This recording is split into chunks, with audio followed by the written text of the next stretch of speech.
Hello everyone, this is Matt from Real World Review, and this is the last video for my trip in Stockholm. And it's going to be a long one, because I'm going to talk about the trip that I took going home, but also my final thoughts on visiting Stockholm. So going home was fun, so to speak.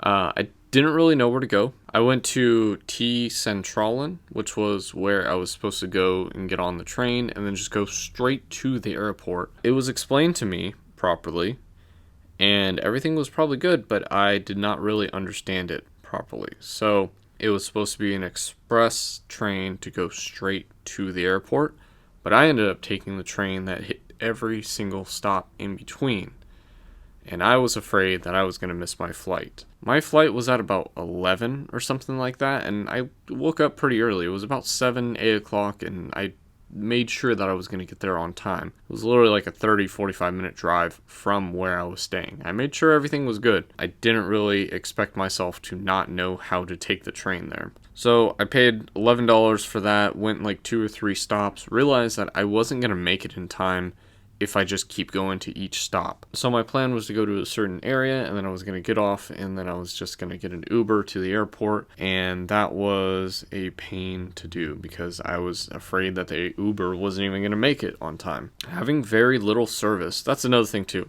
Didn't really say that, but having 2G service is not really the best thing in a different country. I highly recommend paying for the extra $5, $10 a day or whatever it is. I know Verizon was $10 a day, my T-Mobile was $5 a day. There was also a company called Leica Mobile, which I'm not really supporting them or, telling you to get them, but they had a $7 plan that would have been perfect for what I was trying to use. So I really wish that someone told me about that. I ended up seeing a plane with Leica Mobile on the side, and then when I got back home here to America, I actually saw that they had a plan that would have been perfect for me. So I did not do my research good enough, I guess. But either way, back to that. I eventually got to the airport, and I had enough time to kind of get some food and stand in line to board the plane. So everything was all good. My luggage was never lost. I did good. So now let's talk a little bit about the plane. First of all, this is the Stockholm airport, which looks absolutely amazing. Like, look at that. That's hardwood floor. I haven't really been to too many airports, but hardwood floor is not a common thing that I see in different airports. Same thing with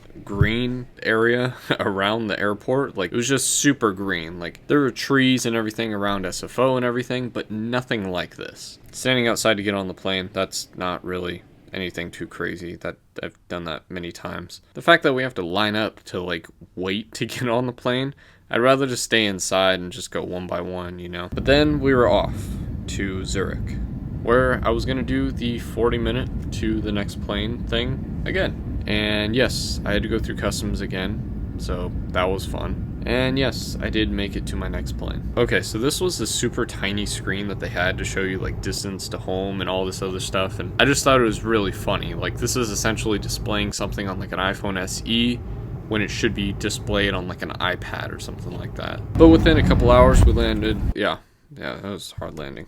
But again, going through the airport, I didn't really focus on it or acknowledge it the first time, but even the Swiss airport is just such an amazing looking airport. Yes, I know I meant Zurich, but whatever. Either way, it's completely different from SFO, which is supposed to be some very nice place. And I don't know, maybe I just go there too much. That just might be me. And then, within an hour, I was going back home. And once we landed, I was in a rush to get home, which I don't know why. Took Bart home, and you could tell I'm not really that excited, but who would be? So, today is September 18th. Yeah, I forgot to record yesterday. Wow, I look kind of tired.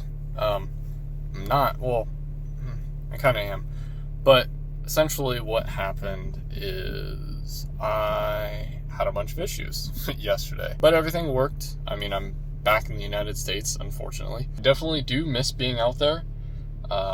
Realizing how far everything is here kind of sucks. It's weird because over there you can walk for a mile and it doesn't matter. Over here, it's you walk for a mile and you're like, why am I walking? I should just be driving. Even where I work, it's 2 miles away, but I still drive. But if it was 2 miles away in Stockholm, I mean, I don't know what I'm talking about. But either way, it's hard to explain, but I don't think I really need to, because it's just, I don't know, it's a really clean, really nice looking area.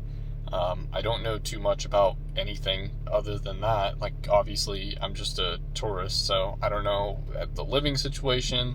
I don't know how taxes work. I don't know how, like, working is and all that stuff. So it may be worse than it seems, but from the outside looking in, it definitely looks like a really nice area. I'm curious to visit other places in Sweden, like Gothenburg. I think that's how you pronounce it. And it just, I don't know, just experiencing that makes me want to travel some more. So hopefully I can do that, and hopefully I can bring you guys with me. If I think of anything else, I'll probably splice it into these videos, but for now, I think that's it. It's the end of my trip back in America. Hopefully I'll be able to travel sometime soon. And hopefully you guys enjoyed these videos, so let me know what you think in the comment section or on Twitter at MattofRDBR. And how about you recommend a place for me to visit? I like the city area, like I like how Stockholm is, I like San Francisco. Obviously there's some downsides to everywhere, but I'd like to see where you guys want me to go. Or maybe I can meet one of you out there, I don't know. Either way, thanks for watching, and hope to see you soon. I want to throw this in there too. One thing that I love about the trip is that I did go alone. I didn't meet anyone out there. I mean, I was essentially going to visit Stockholm, and I was also going to a concert, but other than that, that was about it. And I think that some people can't handle that stuff, and that's okay. But if you like being alone, or, I mean, that's the thing. Like, there's a lot of stuff I didn't take pictures and record because some of that stuff you just need to enjoy on your own. And I think people need to figure out if they're that type of person or if they're not. So if you're someone who needs to be around other people, I can't really speak for you, because I mean, I need to be around people sometimes, but I can't really say if it's a good idea. But if you're okay with being alone every once in a while, I highly recommend doing those trips, because this is one of the best trips that I've ever been on. And it might have been because of the city, it might have been because I was alone, but either way, it was a very awesome experience that I kind of just did whatever. You know, I had some recommendations on places to go, but most of that was just me picking stuff on a map and hoping everything would be good. So to conclude this little extra stuff, whatever you want to call it, go somewhere by yourself. Don't be afraid to do that. Although going through airports for like 15 hours does suck. I will admit that. But don't be afraid to do stuff alone. I don't know if that sounds corny, but don't be afraid.